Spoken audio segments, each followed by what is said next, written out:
Dans un monde où les rapports de force définissent la trajectoire des nations, le Canada a décidé de sortir de l'ombre américaine. Ce geste n'est pas anodin. Il marque une fracture, une affirmation de souveraineté et une volonté de remodeler les équilibres commerciaux. L'accord signé entre le Canada et l'Union européenne est plus qu'un simple traité économique. C'est un signal lancé à Washington, le temps où Ottawa se contentait de suivre docilement les directives américaines semble révolu. Pour comprendre la portée de ce choc, il faut observer le contexte. Depuis plusieurs mois, Donald Trump multiplie les pressions sur ses partenaires commerciaux. Qu'il s'agisse de la Chine, du Mexique ou même des alliés de l'OTAN, il répète inlassablement son mantra « America First ». Son administration a imposé des tarifs, menacé de sanctions et cherché à remodeler les chaînes d'approvisionnement pour ramener industries et emplois sur le sol américain. Dans ce climat de tension, voir le Canada se tourner vers l'Europe constitue une provocation directe, une gifle symbolique et stratégique. Mark Carney, le Premier ministre canadien, a joué une carte calculée. Fin stratège, ancien banquier central respecté sur les deux continents, il connaît les mécanismes financiers et sait que pour contrer la pression américaine, il faut élargir ses horizons. En se rapprochant de l'Union européenne, il ouvre à son pays un marché de plus de 450 millions de consommateurs. C'est un levier colossal, une porte de sortie face à l'étouffement que représente la dépendance aux États-Unis. Ce n'est pas simplement une question de commerce. L'accord englobe des clauses stratégiques sur l'énergie, les technologies vertes, les normes environnementales et la coopération sécuritaire. Autrement dit, le Canada et l'Europe ne se limitent pas aux chiffres et aux statistiques, ils construisent un axe alternatif, une vision commune face aux incertitudes de l'ordre mondial. Pour Donald Trump, c'est une humiliation. Lui qui pensait avoir neutralisé Ottawa lors des renégociations de l'ALENA se retrouve soudain contourné. Il assiste à la naissance d'un partenariat qui échappe à son contrôle. Le choc est d'autant plus violent que l'Union européenne, sous la pression de ses propres crises internes, cherchait une victoire symbolique. En s'alliant au Canada, Bruxelles prouve qu'elle reste capable de peser sur la scène internationale. La réaction américaine ne s'est pas fait attendre. Dans les couloirs de Washington, les conseillers de Trump ont multiplié les déclarations alarmistes.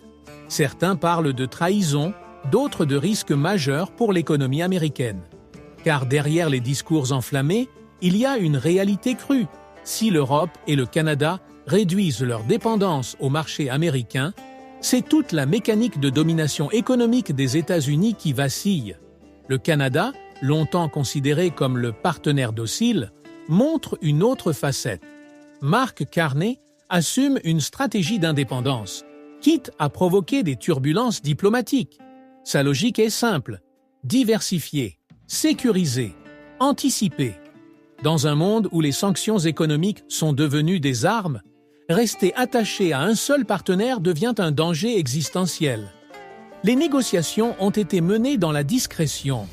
Pendant des mois, à Bruxelles comme à Ottawa, les équipes ont travaillé loin des caméras, évitant les fuites et les pressions. Le résultat final a pris tout le monde de court, y compris les alliés les plus proches des États-Unis. Car l'accord ne se limite pas à l'abaissement des barrières douanières.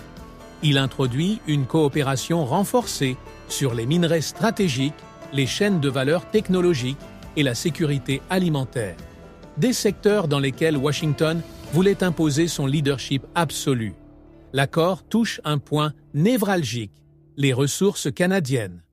Le pays possède du nickel, du cobalt, de l'uranium et d'autres matières premières essentielles aux technologies du futur.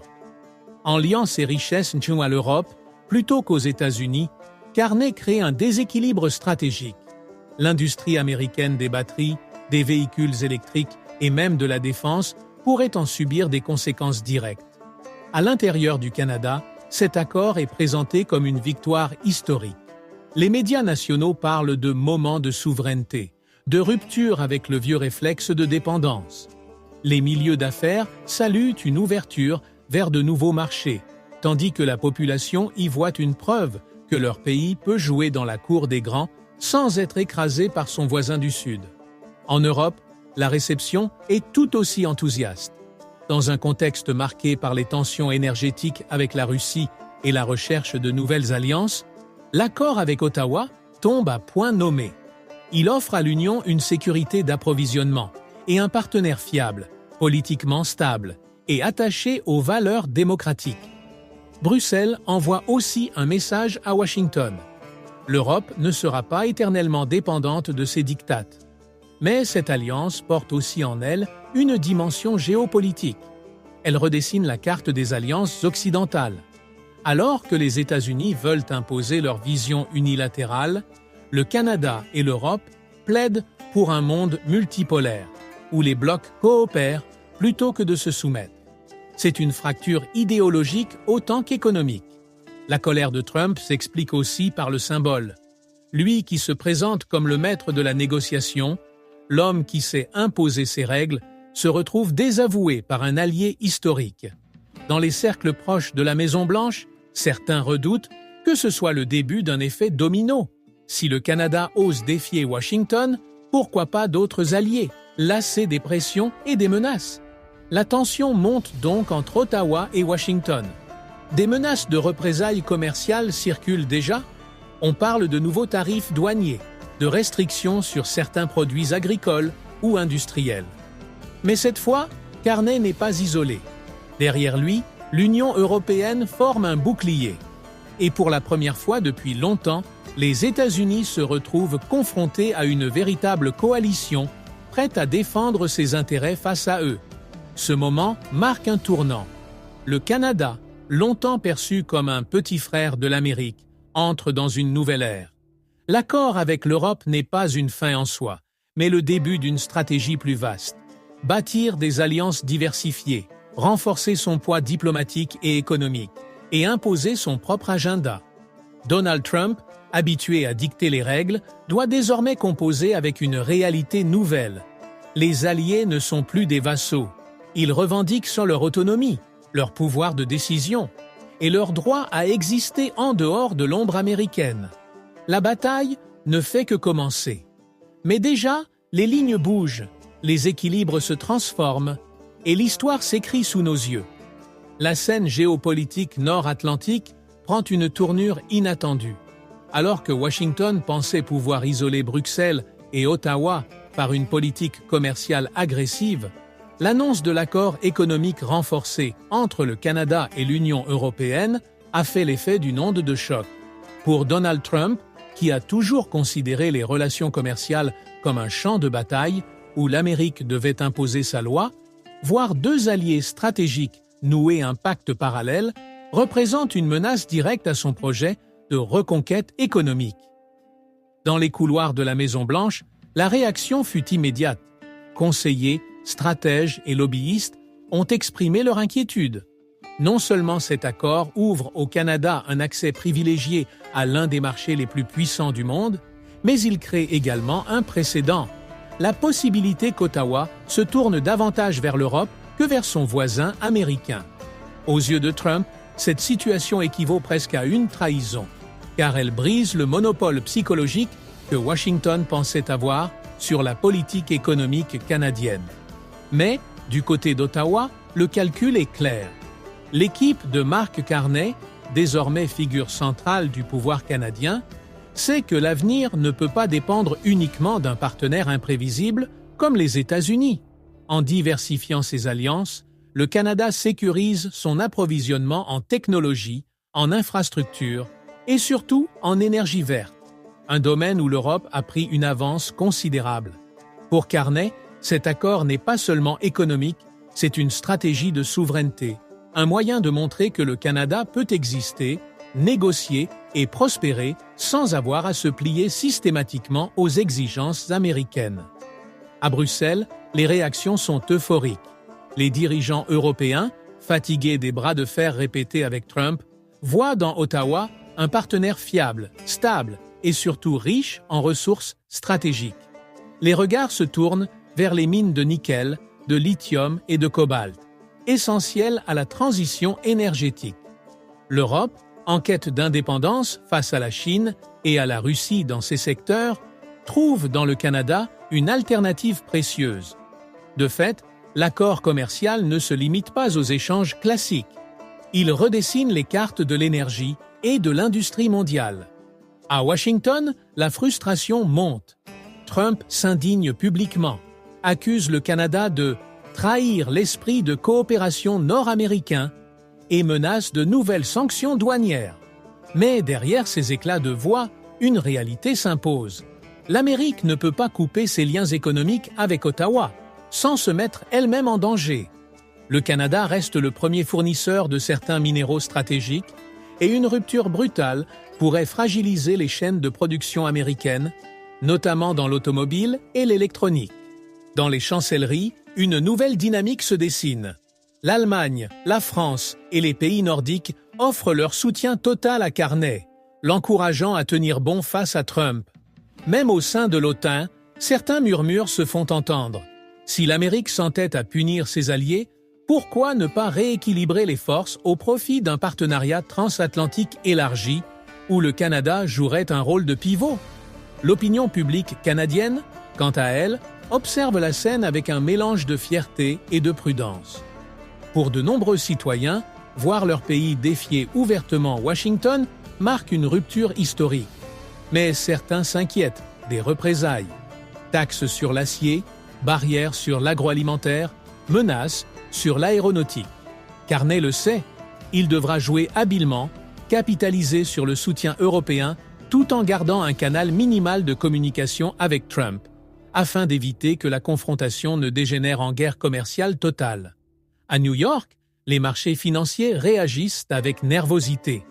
Les investisseurs voient l'accord Canada-UE comme un basculement du centre de gravité économique nord-atlantique. Si les États-Unis persistent dans leur politique isolationniste, ils risquent de se retrouver encerclés par une alliance économique euro-canadienne capable de fixer de nouvelles normes en matière d'énergie, de finances vertes et de commerce numérique. Pour Carney, ancien banquier central respecté, c'est aussi une victoire personnelle. Son expertise en matière de régulation financière fait de lui un interlocuteur privilégié pour les Européens, renforçant son aura internationale. À Moscou et à Pékin, l'accord est scruté avec attention. Pour la Russie, il complique ses manœuvres visant à affaiblir l'Europe par la dépendance énergétique. Pour la Chine, il représente une concurrence inattendue dans l'approvisionnement en métaux rares. Ainsi, le Canada, longtemps perçu comme une puissance secondaire, se retrouve propulsé au cœur des rivalités globales. Et cette ascension, paradoxalement, est née d'une volonté de résister aux pressions américaines. Trump, fidèle à son style, promet de riposter. Il évoque des sanctions ciblées, des restrictions commerciales, voire une révision totale des accords de sécurité et de défense avec Ottawa. Mais ces menaces résonnent comme un aveu de faiblesse. Elles révèlent que l'Amérique se sent trahie, dépassée, peut-être même contournée. Dans les cercles diplomatiques, certains estiment que Trump a commis une erreur stratégique majeure. En voulant intimider le Canada, il l'a poussé dans les bras de l'Europe. Carney, lui, affiche une sérénité calculée. Lors de ses discours publics, il insiste sur le respect mutuel, l'amitié historique avec les États-Unis, mais rappelle fermement que le Canada doit tracer sa propre voie. Ces mots, soigneusement choisis, résonnent comme un message d'indépendance, sans renier l'alliance traditionnelle. Une fine ligne diplomatique que peu de dirigeants osent emprunter face à Trump. Ce bras de fer, désormais, dépasse la simple économie. Il devient un symbole. Pour certains, il illustre la fin d'une ère où Washington dictait sans partage les règles du jeu à ses alliés. Pour d'autres, il annonce une nouvelle guerre froide commerciale, où alliances régionales et blocs économiques redessineront la carte du monde. Dans ce tumulte, le Canada se découvre une mission: montrer qu'un pays de taille moyenne peut défier les géants, à condition de s'allier intelligemment et de défendre ses intérêts avec constance. À Bruxelles, l'accord est déjà célébré comme une victoire stratégique. À Ottawa, il est présenté comme une affirmation de souveraineté. À Washington, il est vécu comme une provocation. Et partout ailleurs, il est perçu comme un signe du temps.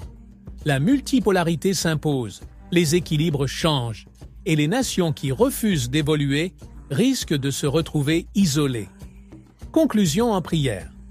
Seigneur Tout-Puissant, nous élevons devant toi les nations de l'Amérique du Nord et en particulier la relation complexe entre les États-Unis et le Canada. Là où il y a tension, mets ta paix. Là où il y a rivalité, installe la sagesse. Seigneur, que les dirigeants de ces deux nations comprennent qu'au-delà des intérêts économiques et politiques, il y a des peuples liés par l'histoire, par la géographie et par la destinée. Nous prions pour que les cœurs s'adoucissent, pour que les langues trouvent des mots de réconciliation et pour que les décisions qui seront prises ouvrent la voie à la prospérité et non à la division. Seigneur, bénis le Canada et bénis les États-Unis. Protège leur amitié historique, restaure la confiance et fais-en des instruments de paix et de coopération dans ce monde troublé. Au nom de Jésus, nous prions. Amen.